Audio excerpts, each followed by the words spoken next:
So, I guess I could go first. In terms of our Q&A session, I would like to start by saying what I kind of picked up. I am not an in-depth math person. It's been many years.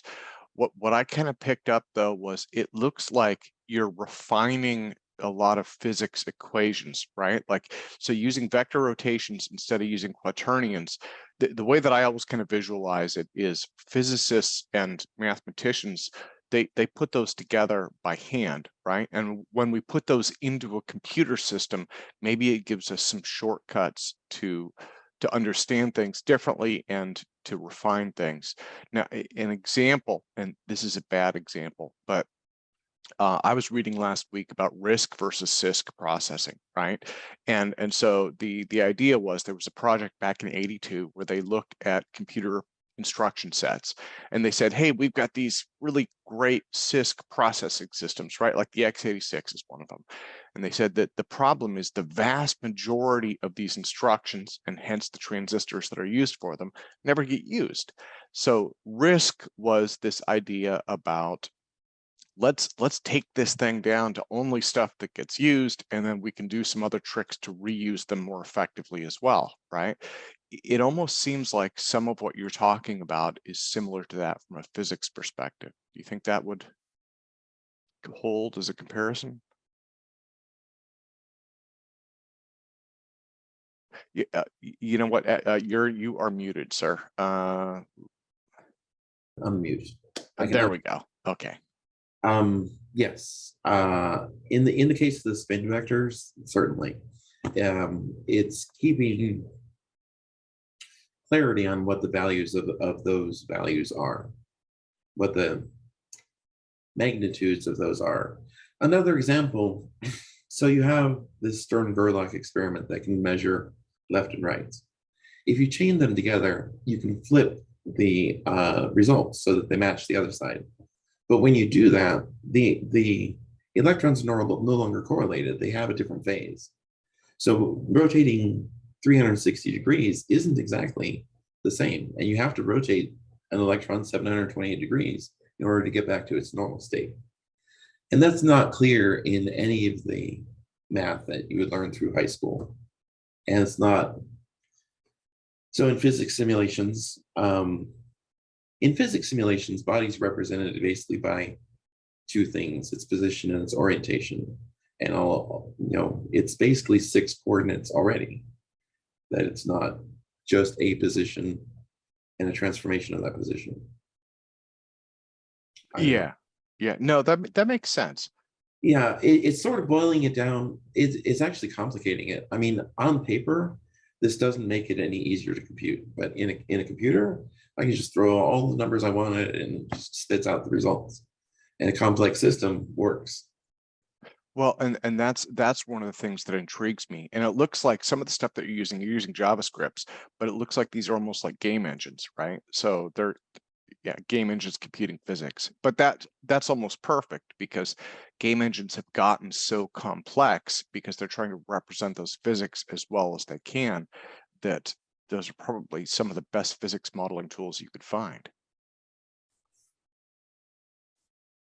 Yeah, for sure. Okay. Yeah, no, that's interesting. Other than they don't handle electromagnetic, electrostatic, gravity. Yeah, well, and this is definitely an aside. I won't hog any more of the Q&A after this, but I did read, what was it? This was someone was saying that the double slit experiment and quantum mechanics, where basically you don't have results until the wave function collapses. They were saying that is similar to a game engine, and they said maybe that's an indicator that we're living in a simulation, right? Because you don't process stuff that isn't in the visual frame usually, right? So Yeah, to an extent. Yeah, I mean, to an extent, yes. But I don't know, that an electron has a fixed tick rate is more compelling to me, that we're in a simulation, because it has a 1/2 spin, it doesn't go below that. well, that's see, there's another point there. So that goes back, actually, quantum stuff. My talk was titled Quantized Weights. So I started with a balance beam, and that really what I'm measuring is the quantity of weight. And when you're playing with a balance beam, to have a balance, you have to have two of a thing, period. You have to have one on the left and one on the right. Even if you have nothings, you just have two nothings. But there's always a quantity of two. And if you take one away from the scale, that's taking a whole one. No matter how small that one is, there's a distinct change to it. And there was this graph on my page. And yeah, if you want, let me see. Let me spotlight that.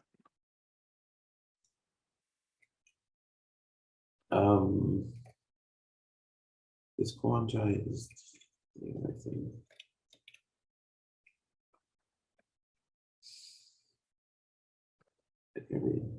Now, Jim, you also showed us a couple of your videos, but when I visited your channel, it looks like you have dozens. None of those videos I showed were mine. Those were drawn from other places. Ah, okay. The wrong section as well. Or not.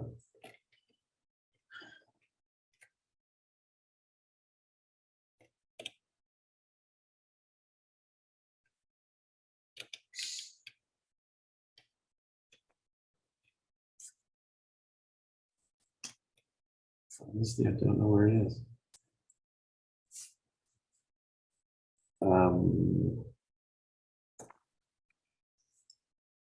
I have this graph. I have a lot of Desmos script graphs.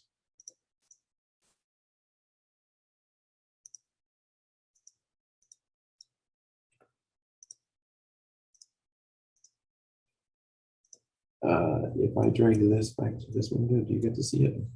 Yes. So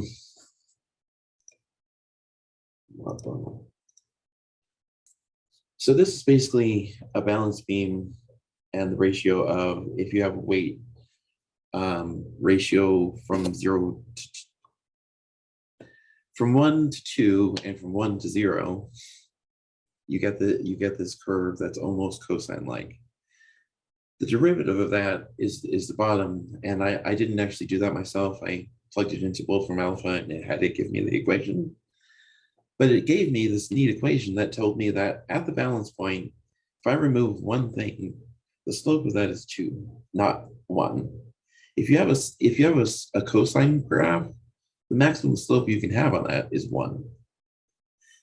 At the ends of infinity there, at the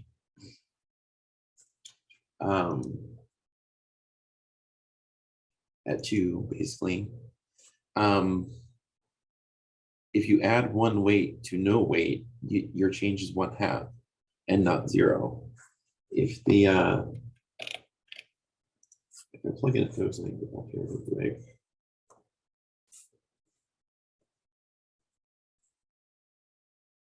Okay.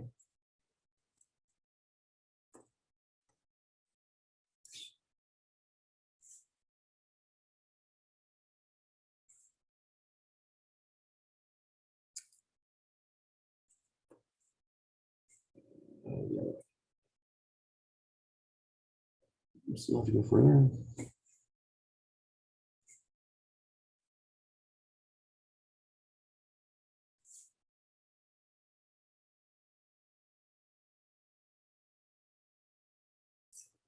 Somehow not right.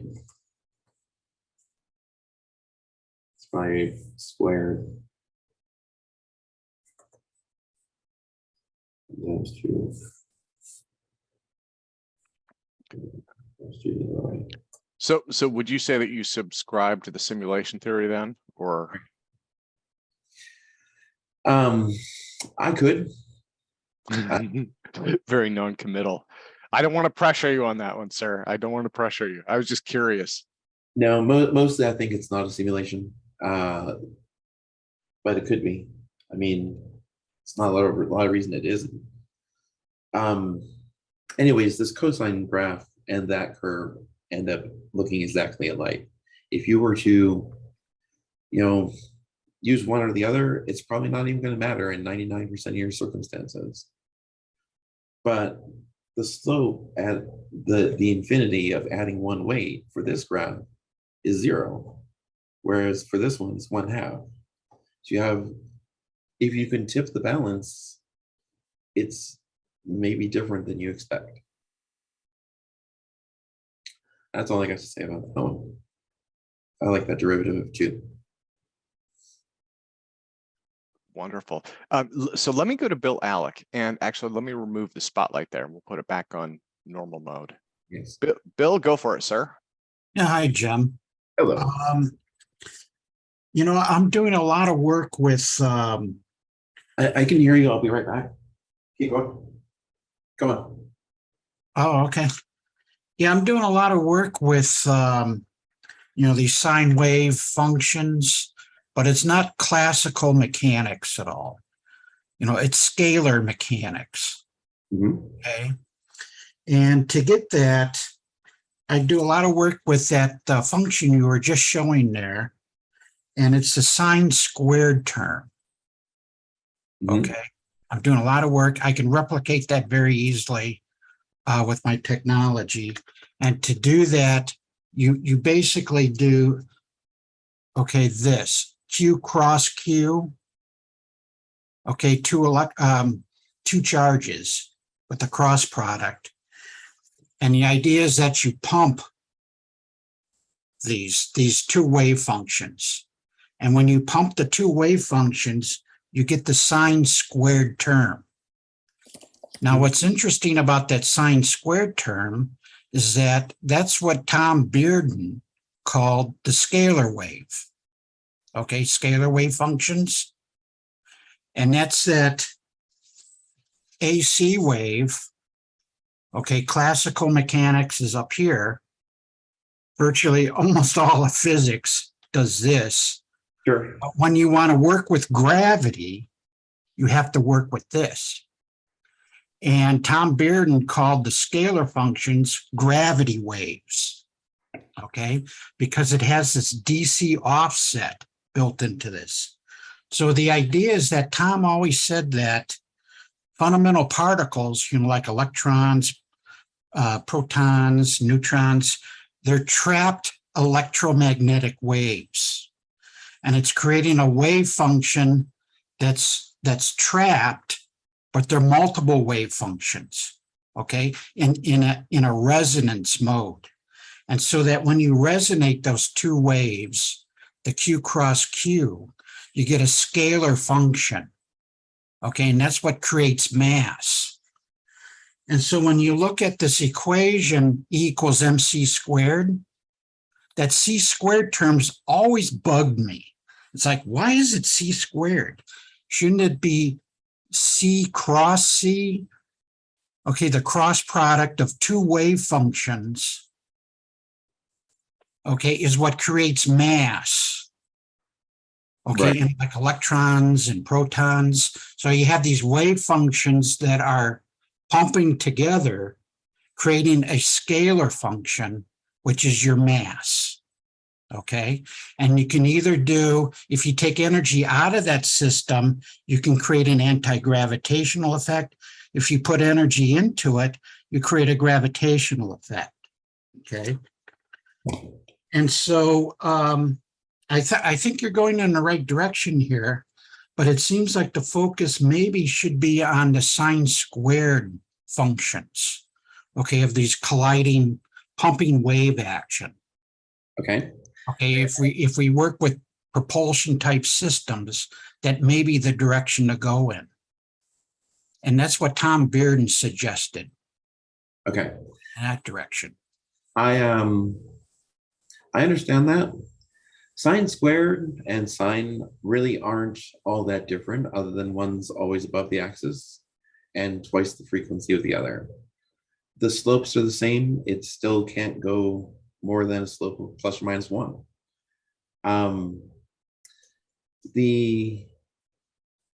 This ratio can be cycled the same way.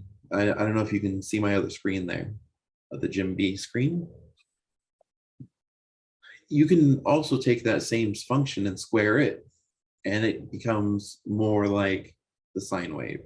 Like if you take sine and square it, the same oscillating wave squared behaves like sine squared. But it's not sine squared. It's very close to sine squared. I mean, it's not sine. It's just very close to sine. Yeah. Well, let me do this, if it's okay, Bill. Do you think I could go to our next question now? Yeah. Okay. Robert has had his hand up for a while, and we have another Harold in chat. So let me go to Robert first then. Yeah. And I hope I'm not Thanks, cutting you Tim. off. Let me apologize. Yeah, go for it, Robert. Jay, is that Jim as well? Yes. Jim, I'm just curious how your 3D rotation theories, mathematics specifically, how it differs from matrices, because I've been used to rotation about a z-axis and a matrix rotation format for cosines and sines. Yeah. What I found was there's this small blurb on a Wikipedia page about quaternions that I never heard that term before. which one? Rotation vector? No, quaternions. Quaternions? Yeah, that's Hamilton's thing. Okay. All right. Is this a step above a matrix format? Sort of, No, or just an extension of it? it's actually kind of a step below. Step below. Sorta. There's composition.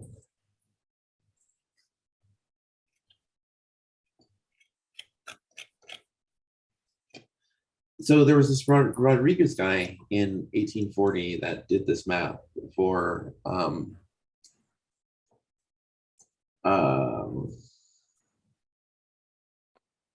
what did I call it? Composition?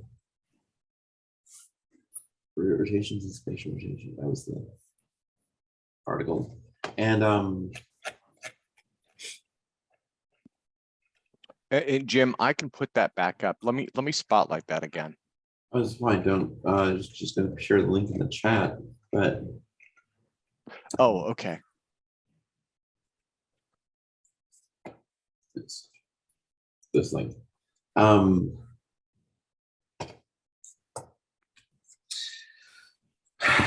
So in 1840, there was this guy, Rodriguez, Benjamin Oliver Rodriguez, that wrote this paper about doing rotations differently and basically off of axis and angle. With his formula there, you can give it an axis and an angle and get back an axis and an angle without keeping it in the quaternion form. It is kind of a partial conversion into a matrix, but it's not fully converting into a matrix. When you go to a matrix, you lose 1/2 of the projections. You can't get back to what the information was about, what the actual spin axis was. So this is a true 3D. It includes all information that a matrix wouldn't, typical matrix. Well, about the rotation. Yes. Yeah. Because I'm used to these formats, finding a moment about Z as a function of theta. And it gives a 3x3 matrix, and then it transfers into a matrix, cosine and sines, and the rest zeros and ones. Yes, I started there back in the 90s when I was Okay. learning to program and writing my own 3D engines. And then this new format looks like, oh, Jim, the other Jim's gave me a Yeah. link. That's me too. And that's the mathematics that's being used. Yeah, they're both Robert. They're both the same. He has two computers, and that was why I was having a little trouble. Okay. Yeah, It's not two that got me separate too. guys. This is Jim Buckeye. Buckeyne. Okay. Buckeyne. Buckeye. Okay. All right. You're not Mr. Decker then. I am. But Oh, you're both names. Decker's my internet pseudonym because I'm unique otherwise. No, I mean your name that you were born with. Yeah, my name is Jim Buckeyne, James Buckeyne. Yeah, Oh. but then he has it's this like hacker name. Yeah. Okay. All right. So if I just review this information here, my question will be answered most likely. Yeah. Maybe. See, I don't qualify for a hacker name, but that's because I realized long ago I couldn't hack my way out of a cardboard box if my life depended on it. So my hacker name is Tim. That's Alien matter. So Jim, if I this link I got, it talks about quaternions and spatial rotation. So if you apply these mathematics by simulating rotation, you're yeah. saying you won't lose any information as you would if you apply typical matrix mathematics. Yes, absolutely. So you do lose some information if you apply. Yes, the matrix. No. Why is that? Is it because they can only do one frame at a time, or? That's part of it. This is more analog. I can scale by any time also. But that's not the whole of it. It's because the three axes are broken down into their three angles, and then you take the sine and cosine of those. Now those sine and cosine don't really resemble those original angles. And then you take those sines and cosines of x, y, and yz, multiply them together, and yz and x, and all these various combinations. I don't really know where the information goes. It just, there's a sign, there's like, you get a minus, minus, minus in the multiplication, and that becomes a minus, but you lose that there was two minuses in the first place. You what? You lose that there was two minuses that went into that term, or three really. Oh, you lose the signs. Yeah. The previous signs, and so it's incorporated the final answer. Yeah. Robert, so you lose the history. Yeah. What interests me about what Jim is doing, Jim, I think what you're doing is incredibly important. I'm not sure if most people grasp the importance, but basically from a computer science perspective, you're doing meta-analysis on physics. And in kind of a different sort of way, David Chester, who has been here many times, he does something similar where he's doing basically cross comparison of theories.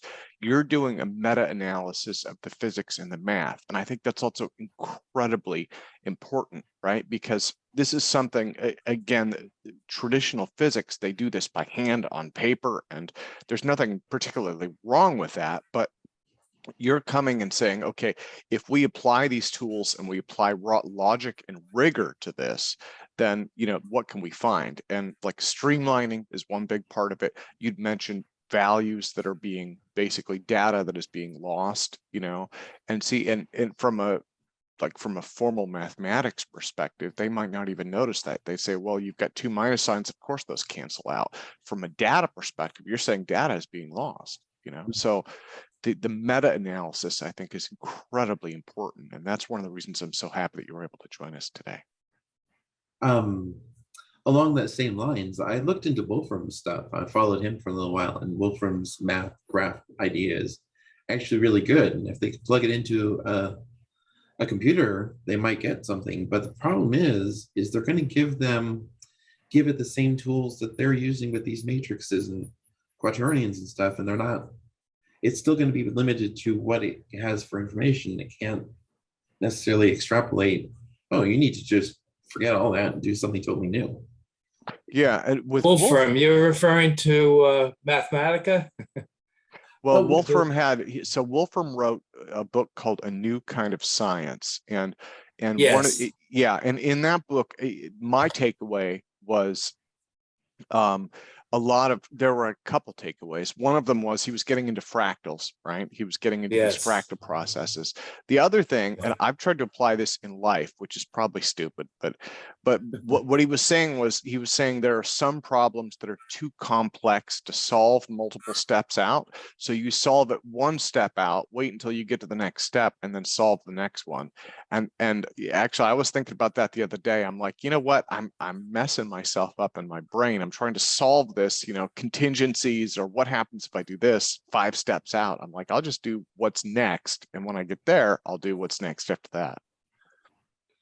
I wonder how it could be applied to mechanical engineering, because at a theoretical standpoint, we've learned about transformation of vectors, and that an example is rotation is an example of that, I believe, unless I'm wrong. I just have my notes open up to me, and I'm trying to remember what I've learned. And when you mentioned about rotation, that interested me, when there was another way of expressing rotation other than the straight matrix format manipulation type. So what you gave over the link about quaternions, would that answer my question, you think? That is the math. It's all there. Whether you can grok it or not, I don't know. You mean whether I could use it or not? You don't know. Sure. Yeah, and Robert, that's going to be on the website too. I put a link at All the right. bottom on the event page. I have it. Yes. Thank you very much, Jim. And Tim. Sorry, I'm getting the names Okay. confused. There's a Thank you, Jim. there's a discussion page on the GitHub repository. Feel free to drop a comment there. If you can get the link for that for me, that'd be great too, Tim. Oh yeah. You know what? Yeah. So the link should be there through the GitHub page. He took you to the root of that page, and so the entire project is there, including all of the demos. And those are pretty in depth. I've written a little bit of JavaScript. What he's written is that's heavy duty stuff. So. Oh, the GitHub.com. Mhm. Yeah. And GitHub is a Okay. software repository for storing files. All right. Let me go to Harold next. Okay. Sir? Thank you. Oh, great presentation, Jim. That's fantastic. My question to you is this: I noticed you have done a lot of work with sine and the cosine function and how it applies to the field. Very abstract work. Looks like it has a lot of practical application. So my question to you is this: from what the work I have done is the cosine function normally applied to the amount of the electromagnetic field, and the sine function would be the magnitude of the interaction between the amount of magnetic field or matter interacting with something else, let's say another field like gravity or another electromagnetic field. So have you done any predictions, any quantifiable prediction about how those interactions will produce, for example, in terms of cosine, the amount of magnetic field or the amount of matter interacting with another field? How would they, what quantifiable prediction have you made in that area?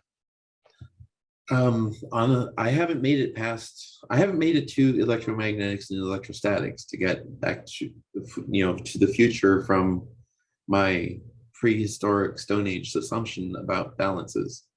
Mhm. I'm getting there, but I don't exactly have the association. I know that the math is probably similar, that for a balance you have a thing of A's and a thing of B's, and the difference of those divided by the larger of those is a different function. It's then sine or cosine. It's only within a certain range. It doesn't like extend into infinity either. So you have to kind of do like mod 2 and keep, in order to get it to loop. But I don't have anything specific about electromagnetic balances yet. But you did it with the photon you were explaining earlier. You were looking how the cosine and you were changing in one of your early. Yes. And that's the part that I'm interested in, that because you were speaking about the cosine, how it was interacting in the photon, in the filter, the photonic aspect. So it is interacting with another field. So the sign would be the magnitude of the other field, because you have two fields interacting, cosine, the magnitude, the amount of magnetic field, or let's say electromagnetic field interacting in terms of quantized weight, what would be the quantum function applicable to that? And it looked like you implied, that you're close to it, because that's what I saw earlier. You are kind of around that area. I mean, it's obvious. It was obvious from what you were showing earlier. So my question is, have you gone, or are you planning to go in that territory in which you would be making a quantifiable prediction using several equations, what would produce, so that it would be testable predictions to the physicists? Other than the balance beam prediction, no, I haven't made it to something electromechanical. So when will you be going into that area? Because it looked like you already got into it earlier. Every day I'm thinking in the about it. presentation. Harold's putting his toolkit together. He's like, what can I build here? This is All right. Hey, thank you. That was great. And thank you too, Harold. Yeah, and I'm sorry, I didn't mean to interrupt, but yeah. Well, so again, if anyone else, let me lower Harold's hand here, and then if anyone else has questions, those are Option Y on Mac or Alt Y on Windows.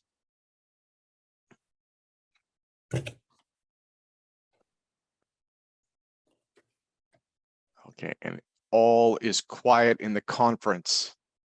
I think people are just kind of trying to go through this in their head. You have so much stuff that you presented on, Jim. And I can't thank you enough. It is so wonderful to have you present on this. And I meant everything in what I said about meta-analysis. I think that it is incredibly important to basically reviewing all of the physics and science that came before, right? And looking for errors, and for incontinuities and stuff like that. Okay, so why don't we do this then? I think we are all set there for the time being. So I'm going to put this thing back on gallery view. Everyone, please put your hands together and give a giant applause for Mr. Jim Buckeyne. And again, we're running ahead of schedule. So what I was wondering though, let me see. Believe it or not, and Jim he's posting some links in the chat there. Where is he at?